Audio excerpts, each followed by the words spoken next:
And you're now live. Okay. All right. This is Senate Appropriations, and we're continuing our testimony on the FY 2023 budget.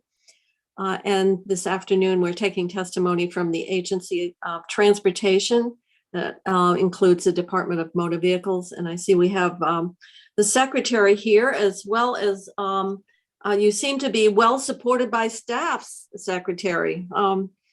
So what you are lacking in information, it seems like somebody will, obviously you've covered all your bases. So welcome everyone. If you want to introduce the staff before you start, and I don't know, do you want to do screen sharing?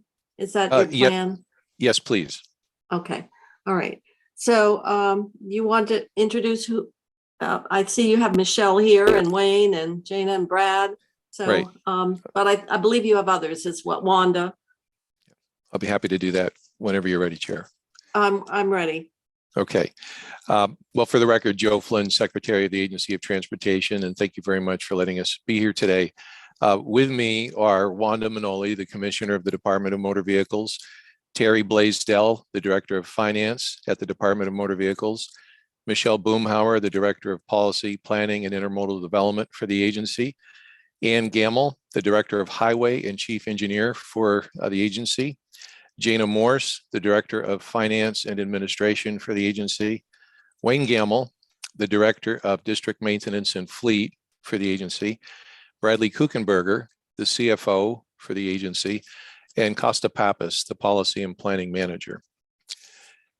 And if it's okay with you, I will attempt to share my screen successfully and start the presentation. Okay. And Secretary, I know that I'm sure you are well aware, probably the House will get into the weeds much more than we will. Correct. And so I know you probably got your ups and downs, and what we really want to focus on is the major areas of change, because every agency has got fee for space or digital services or salary. So would be something unique, and probably of interest is how the now that we've passed out of the Senate the budget adjustment, you've got your TIB and the House still has to agree with the Committee of Conference. So the TIB bonding has been taken care of, but the impact that the the new federal infrastructure bill will have on the department as well. Okay. Yes, and I am just trying to remember how to start. There we go. Thank you for putting up with me. Okay, so we are here to talk about the governor's as recommended fiscal 2023 budget for the agency. And again, I can't see any hands, Madam Chair, so please interrupt me if you have any questions. Right. In today's presentation, we will of course go through the budget summary, including the additional funds through the Infrastructure Improvement and Jobs Act. We will assume that the balances are used to the 2022 January consensus revenue forecast, and obviously the recommended budget overview, year-over-year comparisons against fiscal 22. Really quickly, our mission and priorities regarding the economy, affordability, vulnerability, and modernizing and improving the efficiency of government. The fiscal 23 as recommended budget before you is $829,936,754, which represents a 20.8% increase over fiscal 22. It does include appropriations of $20.25 million and transportation funds for the DMV core system, and it also includes appropriations of $1,050,000 from the general fund to VAST for enforcement and equipment. This budget before you accounts for no new taxes or fees. It does the state transportation fund increases as a result, obviously, of the increased revenue. Local and other increases, which we will go through all these pages, are largely due to the local share that it goes up because of the federal funding going up. And the central garage fund equipment transfer is fully restored, which was previously cut. The budget pressures that we face: 2.3 million salaries and benefits year over year. The $20,250,000 appropriated for the DMV core phase 2 portion, and the commissioner will speak to that later, reverts to greater availability for state funds.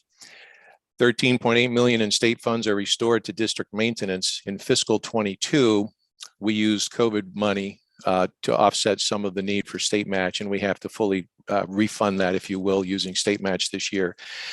And 21.2 million in increased state funds are attributed to the higher match requirement for the new federal money. Use quick shot of the 7-year budget history.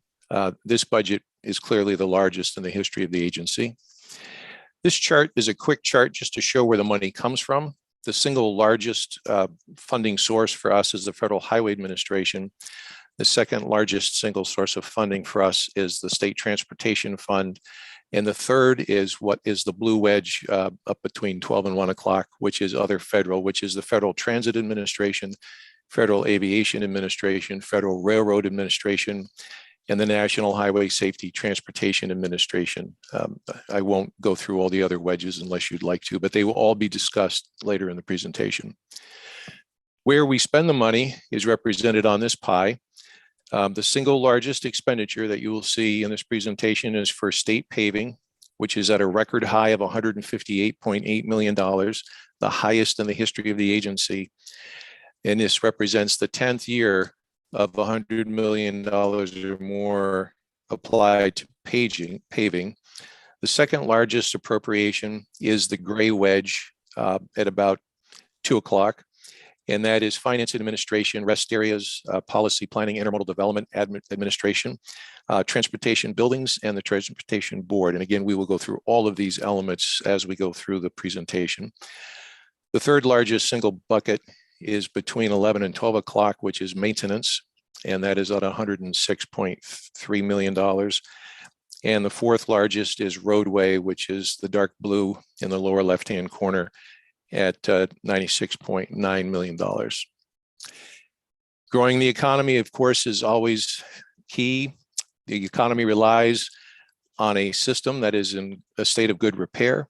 This budget, of course, supports thousands of jobs as we apply this money into construction across the state of Vermont. You'll see later on that there's $81.6 million, which is a 2.4% increase in this budget over last year. And this is directed directly to Vermont towns. $35.4 million for rail, $21.5 million for airport, and this does include the $11.4 million, which is directly sent to the Burlington International Airport. So the actual appropriation used by the aviation division within VTrans will be $9.3 million. It continues to build out the electric vehicle charging infrastructure, obviously a benefit not only to Vermonters, but to tourists to the state of Vermont. And as I mentioned, the paving budget, there will be paving projects in all 14 counties in Vermont, and there will be bicycle and pedestrian projects, which we will discuss later, in 10 of the 14 counties in Vermont. Protecting the vulnerable and providing transportation choices. The transportation budget this year includes $47.5 million for public transit, which also does include $3 million from the Federal Transit Administration, which is a direct pass through to Green Mountain Transportation Authority. So the appropriation for VTrans is $44.5 million. $8.8 million for Amtrak service. And as you know, the Amtrak Ethan Allen will be in Burlington later in the summer of this year. $4 million for park and rides, $19.8 million for bike and pedestrian facilities. And in the towns listed there, just a snapshot of what's occurring around the state of Vermont. And altogether, there's $42.25 million for electric vehicle incentives. $6.25 million are in the AOT portion of this governor's recommended budget, but we wanted to show you the total amount because the agency has been asked to basically marshal or shepherd the other various initiatives, and you see those there. There's $10 million in ACCD, $3 million in ANR, $14 million in Drive Electric Vermont, $3 million in Mileage Smart, $3 million in Replace Your Ride, and $2 million in e-recreation. So we're just really showing all those initiatives in one place, and there'll be another slide on that later. And as well as $6.4 million investing in Lake Champlain for clean water. On a federal funding update portion, obviously the Infrastructure and Investment Jobs Act is going to significantly increase the amount of transportation funds coming to the state. Over the next 5 years, through authorization, that is $1.72 billion, which is $572 million more than the last reauthorization period. We are, of course, awaiting appropriations. Congress has moved the continuing resolution to March 11th. We see no indication at this time that that date won't be met. It does, as I mentioned before, represent approximately 30% more funding to Vermont than the previous FAST Act appropriation.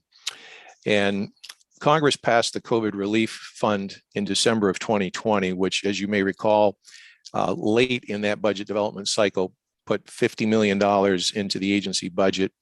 And we just wanted to show you where that money went. $24 million went into culvert and paving projects, 13.8 into maintenance and operation, and 12.6 went into redeeming outstanding debt, bond debt. And as you mentioned, Chair, that was in the budget adjustment. $26.7 million in federal transit funds for public transit, and $3.9 million in FAA funds. And again, we'll go through all of those programs separately. This sheet, a bit of an eye chart, I apologize for that, but if you look at the lower right-hand corner by the number 13, it's 4.371 million. That is the total carry forward that was brought into the development of this fiscal 23 budget. Budget including Infrastructure and Investment and Jobs Act.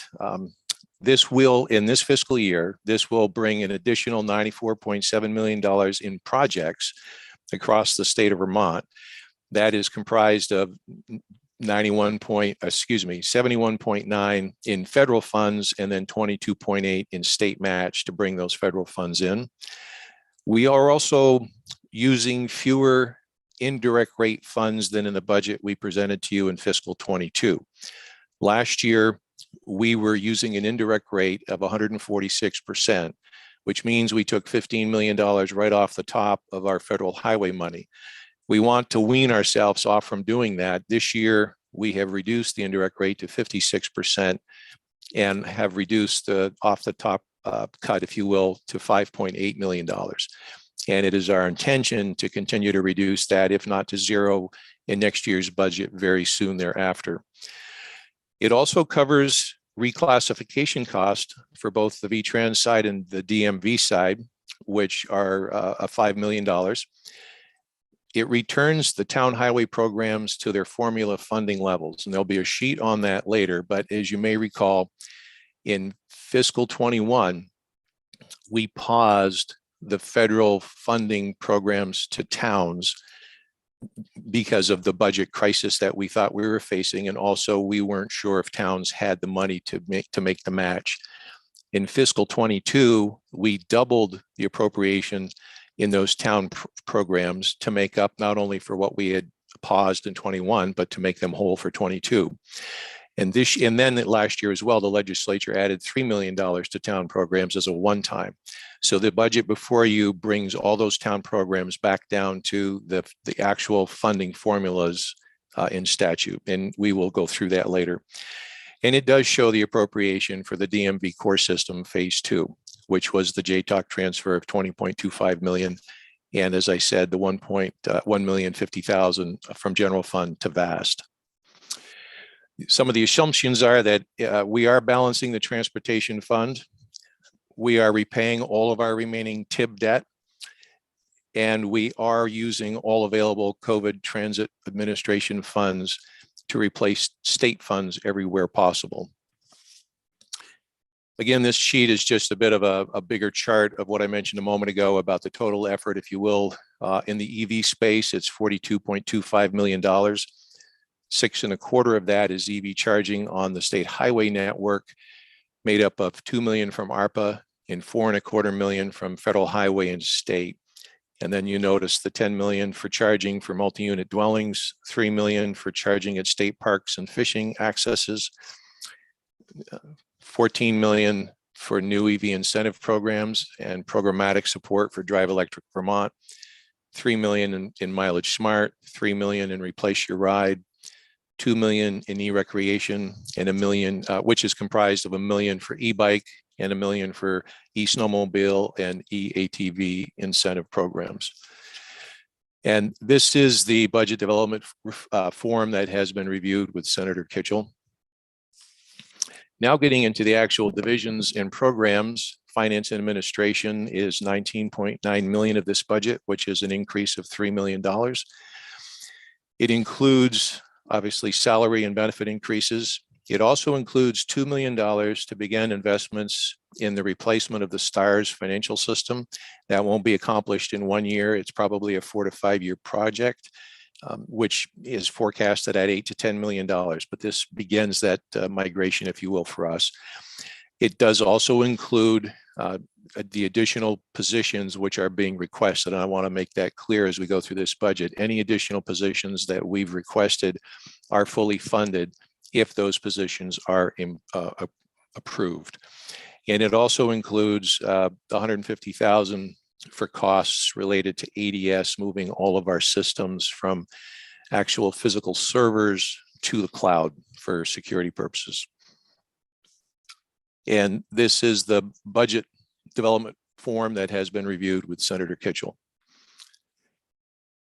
The next program is aviation at $9.4 million. This is a $1.1 million decrease. Ups and downs in these programs are generally driven by projects that are ready. And it's not a snapshot, if you will, of the importance of the policy in our perspective. It's purely by what projects are ready to go versus the projects that were done in prior years. There will be projects at 8 of the 10 airports in the state of Vermont that are owned by the state. You'll see there's a few right there in Highgate, Coventry, Hartness and Springfield, Rutland and Morrisville. And as I mentioned, this does account for the 11.7 million. That's a direct pass through to the Burlington International Airport from FAA.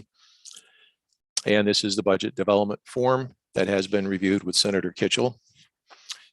The next program is transportation buildings. So we manage most of the buildings that AOT occupies around the state. We do obviously have some that are lease buildings that BGS manages for us. This is a $2 million program, a $1.2 million increase, and that's really driven by the continued funding of the construction of our new garage facility in Lunenburg. The remainder goes to the typical program for this budget every year are standby generators at our various district garages if we have to replace heating systems or that type of maintenance. But this year it's an uptick because we are replacing Lunenburg. And we're also constructing 2 new salt sheds on VTrans property in Eden and in North Hero. And this is the budget development form that's been reviewed with Senator Kitchell. Program development, we will go through this entire $412.9 million portion of the budget. This is just a roll-up page for program development as a total. It's an increase of $97.9 million. This is again driven predominantly by the new federal highway money coming to us through 2JA. And then there will be individual slides for everything that's a part of this. And this is just the snapshot, if you will. All the programs listed on the left-hand side of the page, we will go through individually. But this just shows you that among those programs, this is the $412,964,402 that are tied up in those programs to the left. And that is the budget development page that's been reviewed with Senator Kitchell for program development. Now we get into each of the programs. So here's paving. And as I said, this is the largest single paving budget in the history of the agency. It is a 32% increase over last year. 10th year of over $100 million, which shows the commitment to maintaining our pavement condition in Vermont. From this budget, you will see 64 construction projects that are planned covering over 590 miles of pavement. To compare, last year in the 22 budget, that target amount covered 360 miles of pavement. So you will see quite a bit more paving going on.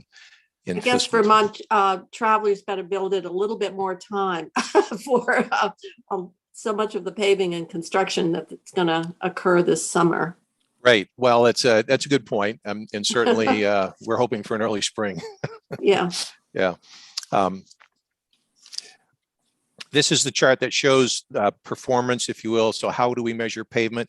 The best way to look at this chart, well, at least my recommendation is if you look from left to right and you look at the two basic shades, you have the shades of purple on the bottom. And as you move from left to right, you see those shrinking in the shades of green. At the top half of the chart, if you move from left to right, you see those somewhat larger. What that means is, as in 2021, the last year we have the full data for, 36% of the pavement in Vermont was in poor or very poor condition, and 62% of the pavement in Vermont was in good or fair condition. And you can see how that's changed from 2011. And it vacillates up and down every year because obviously when you repave something, it begins to deteriorate as soon as you leave. And we have, pavement all over the state that's in constant changing condition.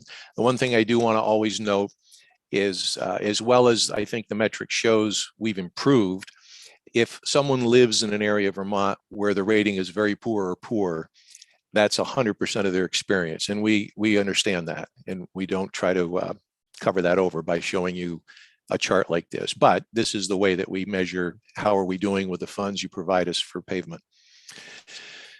The next program is Interstate Bridge, $36.7 million.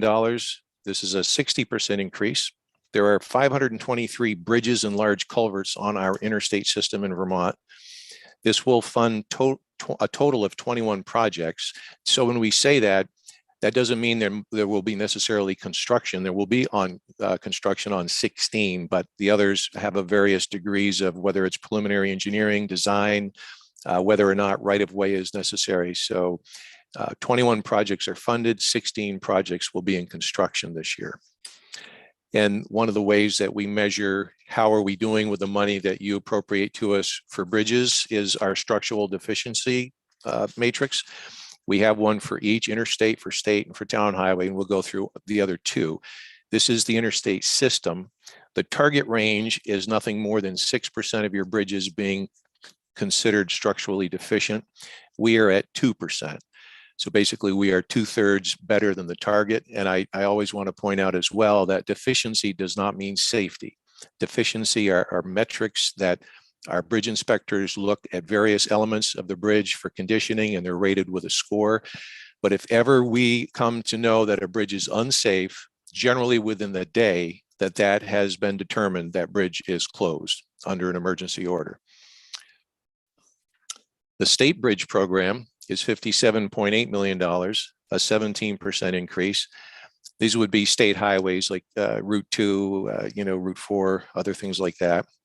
There are 1,862 state highway bridges.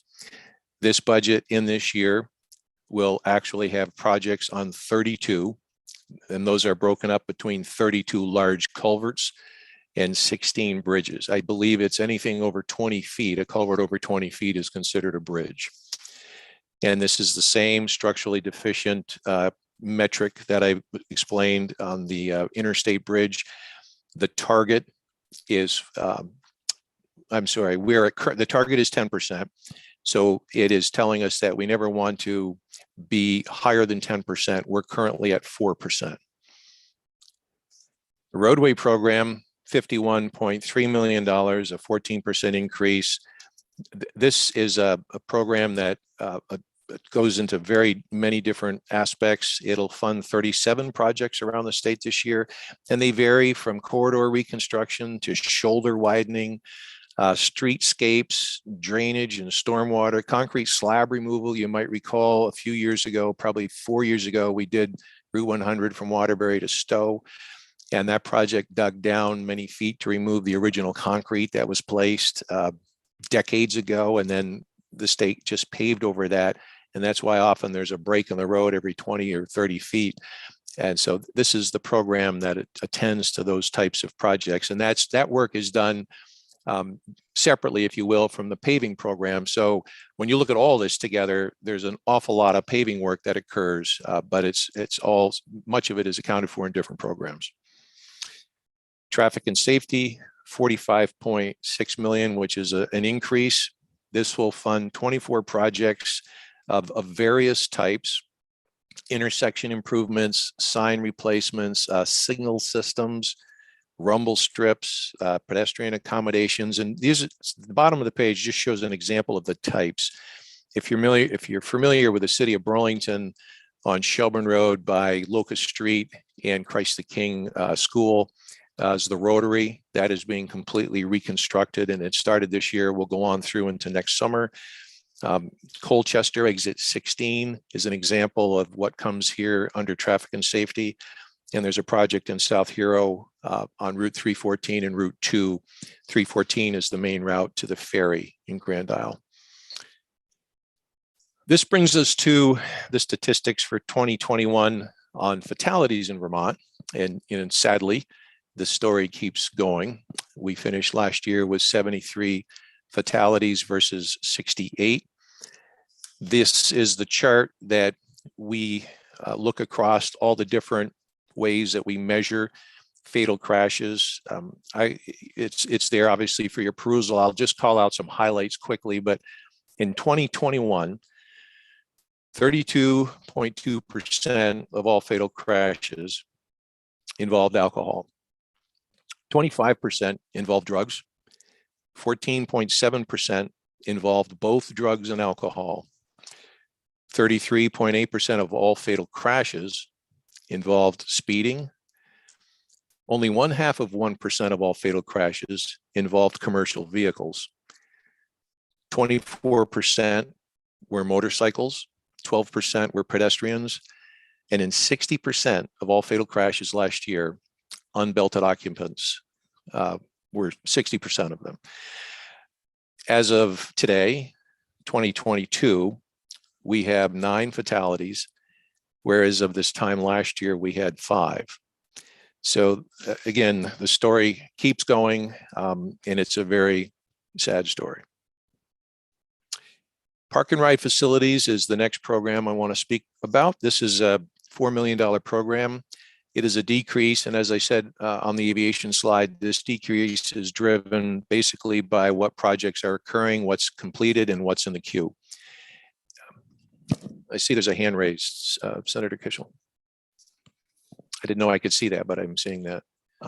It's me. Senator Sears. Yeah, I just wanted to go back to the fatalities and better understand the statistics.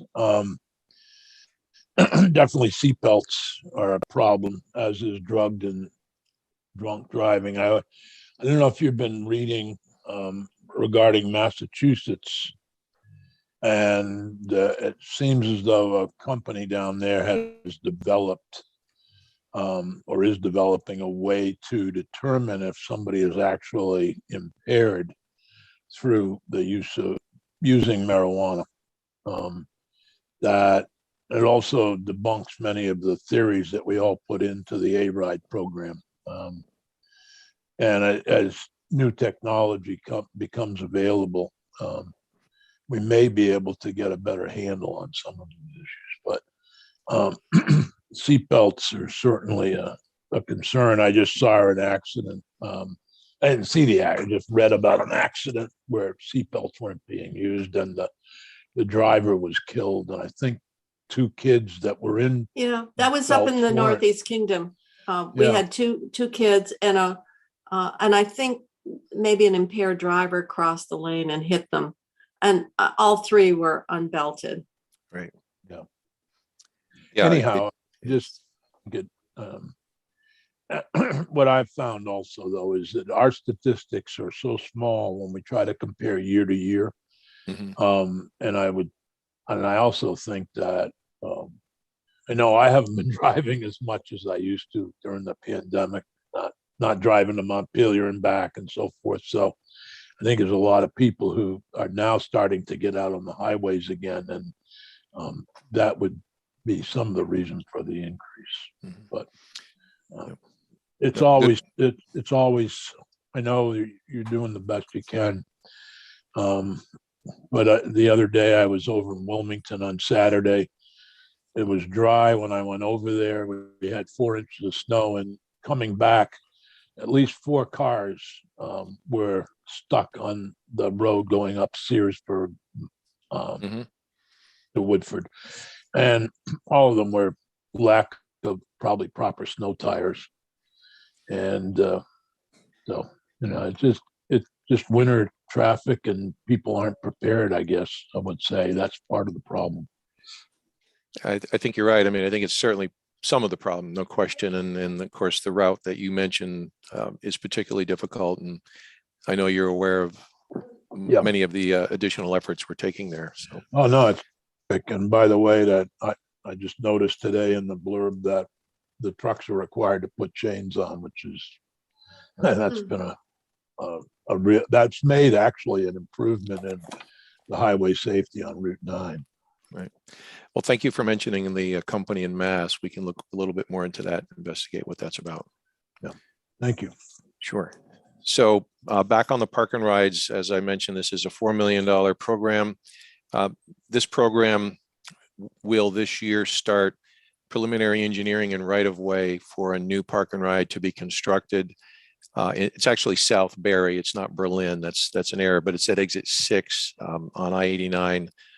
And then that won't move into construction, but there will be the preliminary work that starts before it moves into construction. And then exit 12, which is Williston, that's a $3 million project, and that is new construction, and that is slated to start in this fiscal year.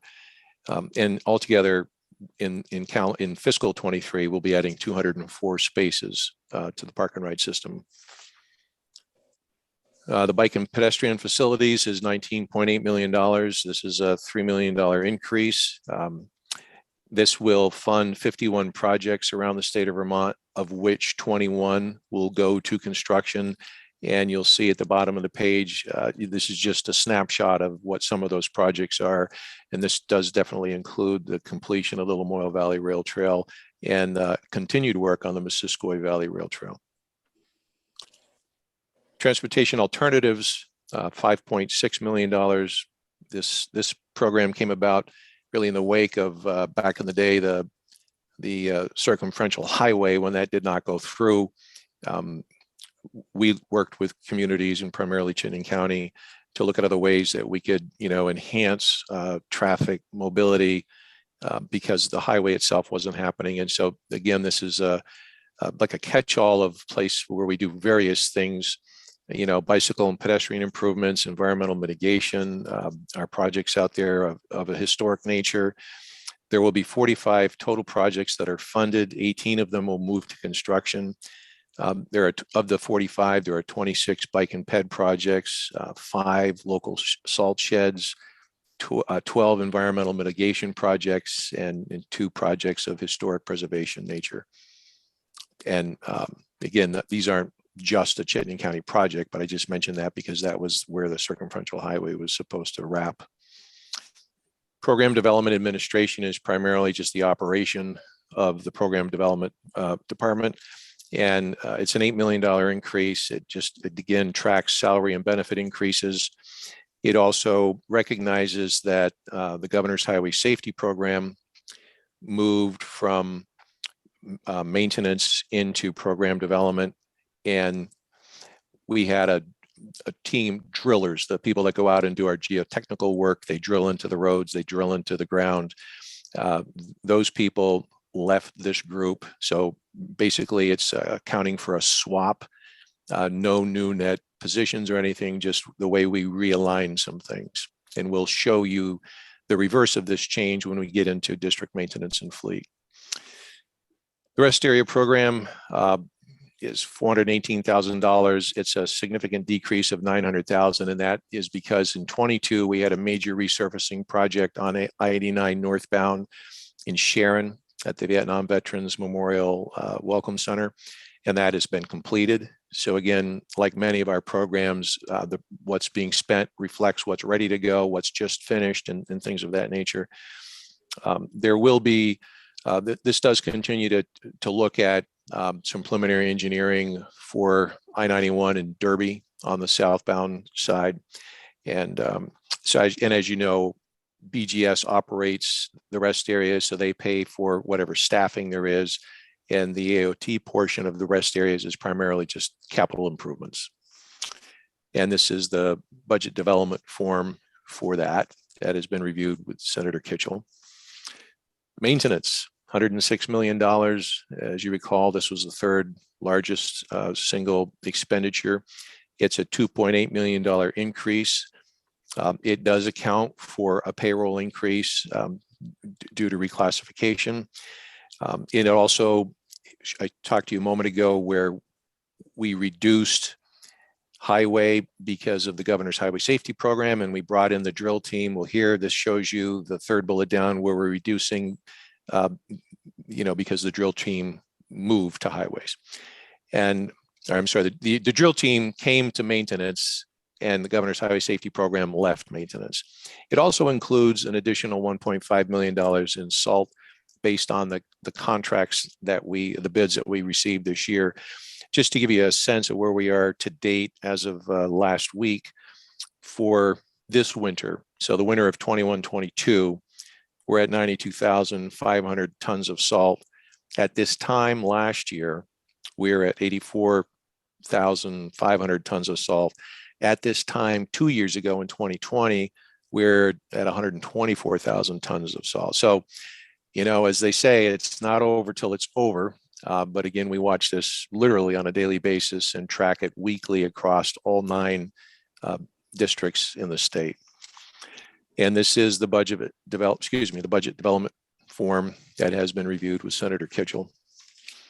Policy and planning is a modest increase, which basically is due to increases from 2JA and increased in labor associated with federal work programs. If you mentioned in the beginning of this, how we were reducing from 156% down to 146% to 56% the indirect rate. Well, we obviously have to replace that revenue that we otherwise were getting through indirect rates, and that really reflects the increase here in policy and planning. And this is the budget development form that has been reviewed with Senator Kitchell. The rail program is $35.4 million, slight decrease of $900,000. Again, it does provide for the continuance of Amtrak service. It also includes the non-federal match for a competitive grant that we received a few years ago, and that is a build grant. You see at the bottom of the page, it's a $28 million grant, $28 million project. $20 million was the grant we received, and it requires $7 million from VTrans and Vermont Rail Systems is putting $1 million in. Now, this is over time.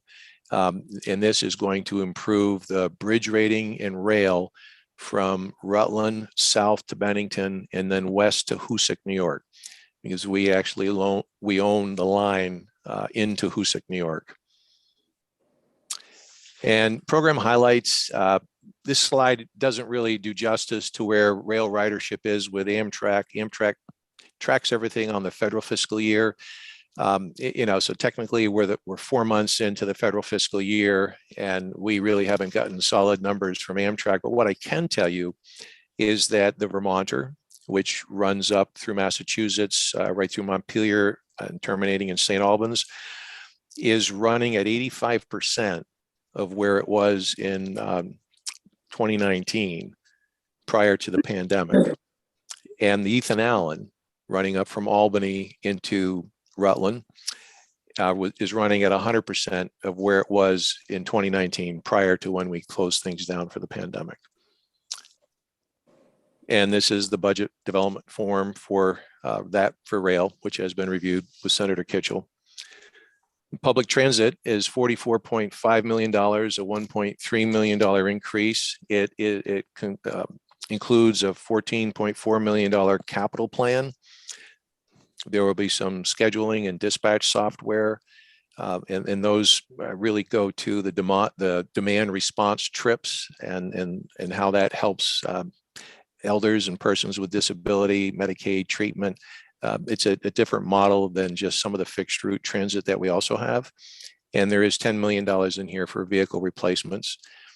$11 million in FTA COVID relief funds. Again, as I mentioned in the opening of this, we've used all the COVID relief money that we can find to apply to transit and freeing up state funds everywhere necessary. And this does exclude the direct pass through to Green Mountain Transit for $3 million. And the public transit numbers have not recovered significantly yet from the pandemic. We're tracking a 53% decline from 2019. They are edging up slowly but surely, but it obviously, to the point Senator Sears mentioned when we were talking about phasal statistics, with many people, not just whether they're state workers or not, but anybody in the employment world today who might now have a hybrid employment opportunity, perhaps less commuting, and obviously there's still some awareness, I think, of the virus, and so that all feeds into the public transit ridership numbers. And this is the budget development form for transit, which has been reviewed with Senator Kitchell. Central Garage is a $550,000 increase, a $22 million budget. It does restore $800,000 that was cut in equipment in last year's budget. It includes equipment replacement investments of $8.3 million.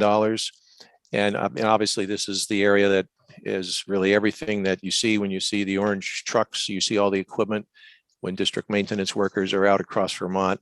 Central Garage is coordinating, purchasing, repairing, and maintaining all of that equipment.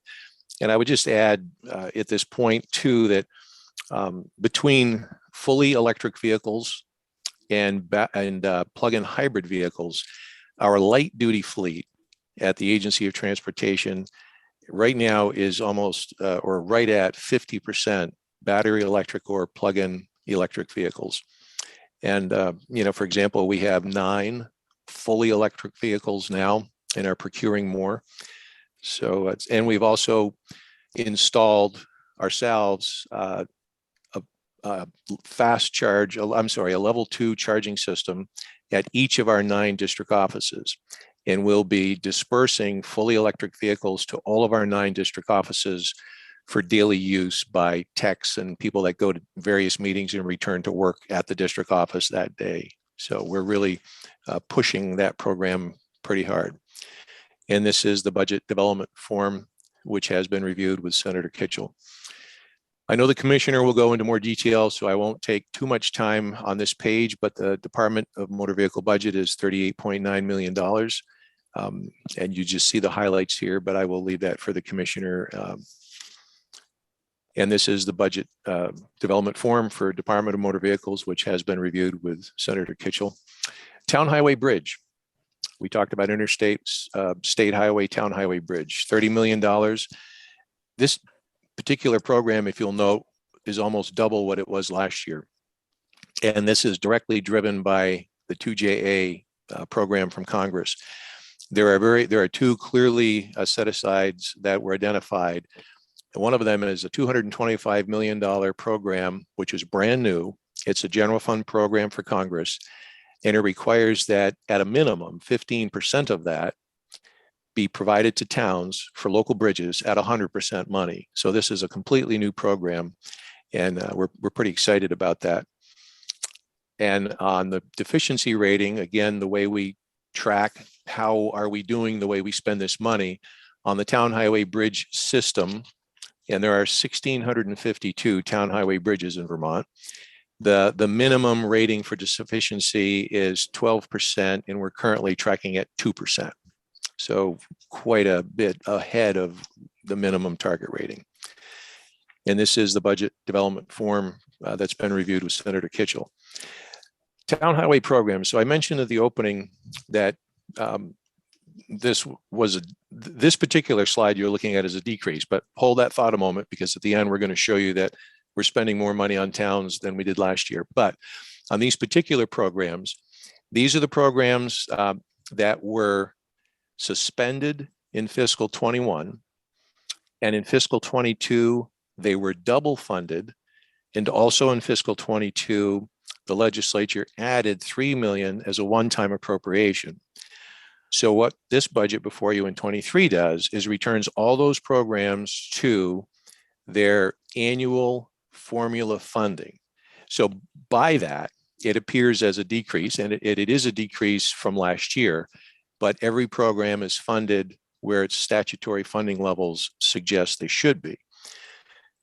And the town highway grant program, if you look at this, the menu of town highway funding programs is $81,580,000, which is a 2.4% increase over last year. So even though the prior slide shows a decrease, when you look across this entire suite of what we're spending with Vermont towns, we're spending more money. I believe this is the highest, but I will put an asterisk next to that comment, but it is 2.4% higher than last year. The Transportation Board is in our org chart and in our budget, and it is a modest increase, basically just due to COLA. And that is the budget development form for the Transportation Board that has been reviewed with Senator Kitchell. And lastly, this just calls out as sort of one-time appropriations, the two that I mentioned at the opening, which are the $20.25 million, which was part of the JTROC budget adjustment aimed at the DMV Core Phase 2, and the $1,050,000 in general fund money aimed at VAST. And that concludes the formal piece. I know it was talked fast to try to get through it in the sense of time, but certainly very happy to take any questions you have now or at any other time. Okay. So committee, I've got to, I would think you'd need a drink of water. Excuse me for that. Any questions of the secretary? We do know the towns are back in. They'd like that 3 million again this year. And the issue around the JTOC transfer, how that will work. I know the House is considering that first. We did fund the first phase out of ARPA. Those are two things that you identified. I would just mention that are up for consideration. And the one thing we do have in that JTOC transfer is the language around the state police cars, which you may remember had been a perennial problem. And Senator Mazza asked me if I could figure out a way to make sure that that wasn't the last thing that money went for. And we actually put a fence around it in that JTOC transfer. So there are a number of considerations relative to that proposal, but I see Senator Starr has his hand up. How are the roads up in North Troy? From sitting in my dining room, they look pretty good. Well, I'm From glad. the boys that are, a couple of the drivers got in about noon and they were very happy. They made it up over J. Richford and home safe. But anyways, no, we're getting it up here now.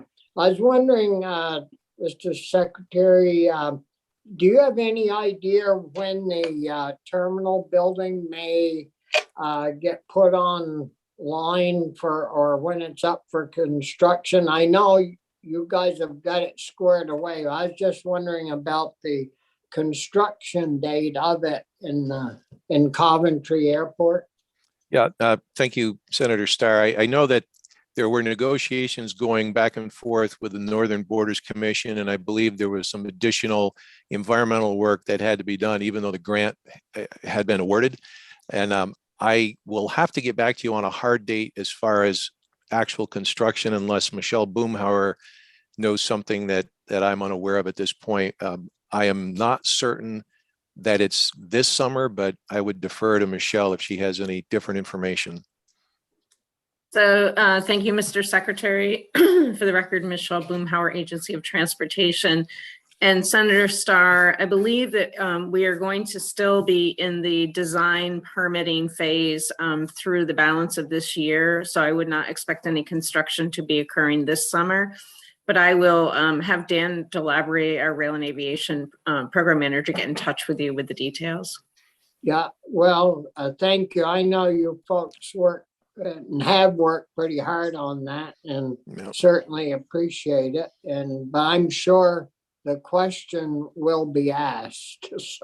So thanks. We always ask in transportation, when will we, Amtrak go all the way to Montreal? Yeah, no, that's another great question. And I wish I had a better answer. I think what I hear often is, we used to say 3 to 5 years, and some want us to 3 put it a years, little 3 closer to years. 3. And I don't mean to sound cavalier. It's so close, it almost is painful here.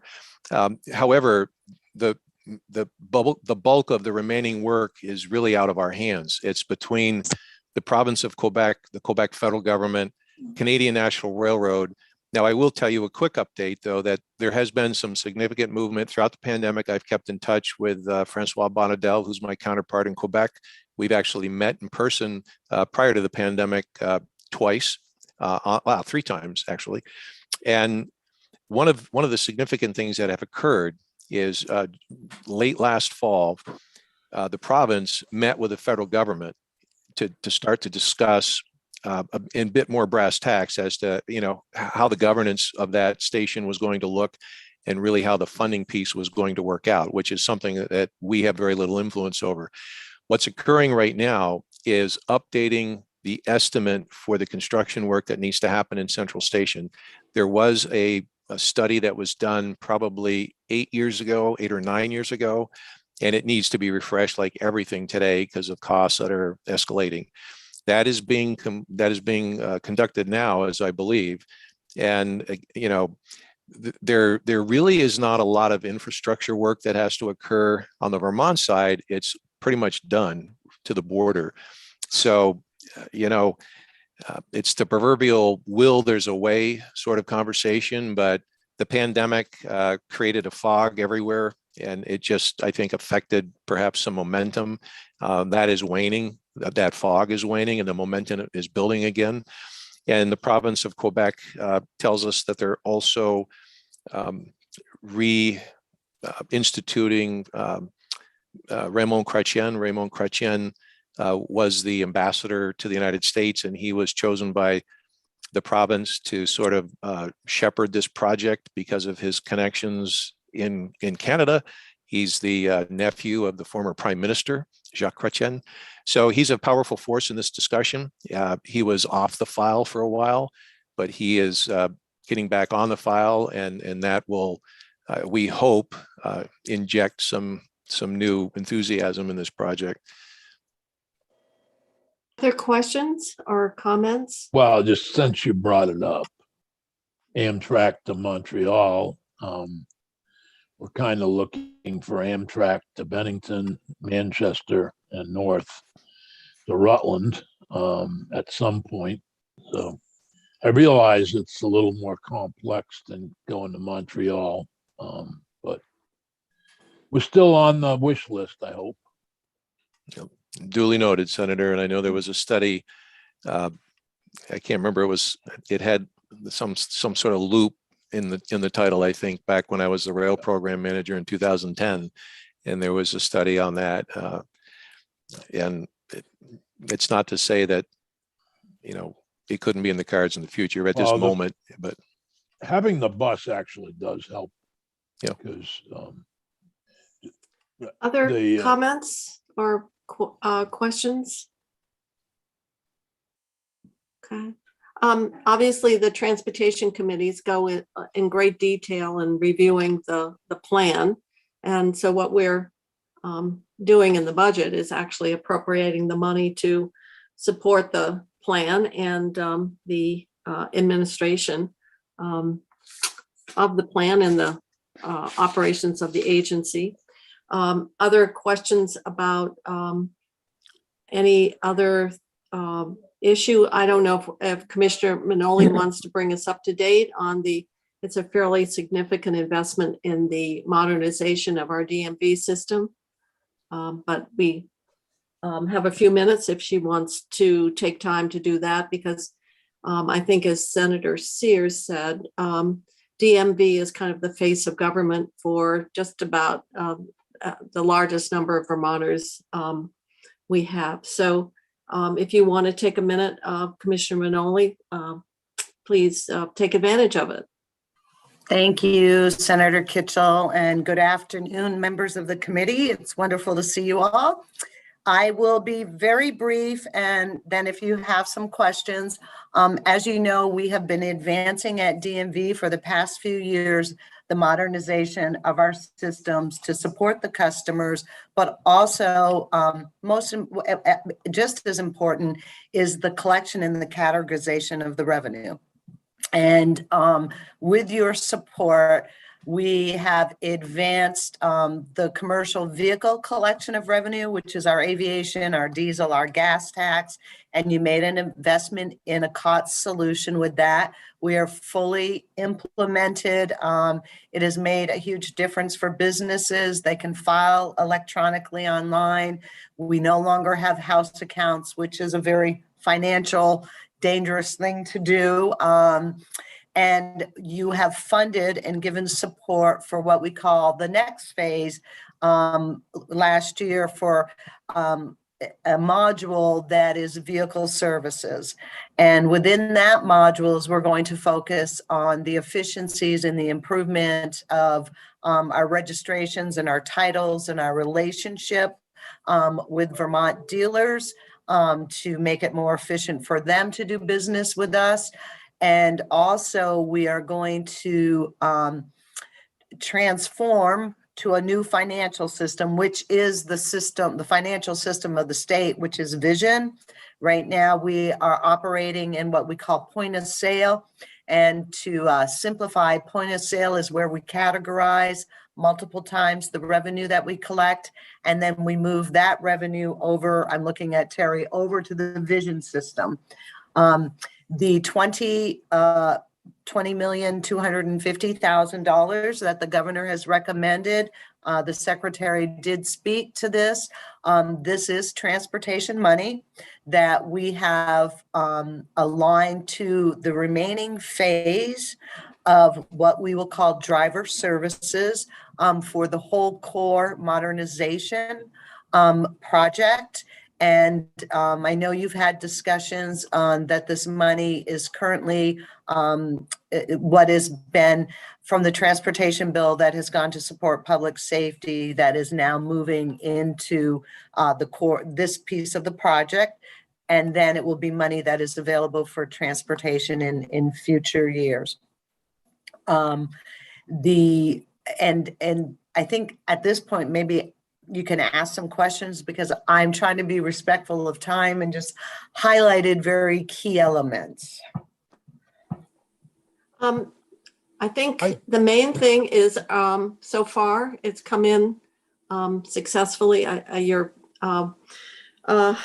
a sad tale of woe that precedes or came with the old system. And so at least at this point in the process, you're feeling that things are working on time and on budget, to just put it succinctly.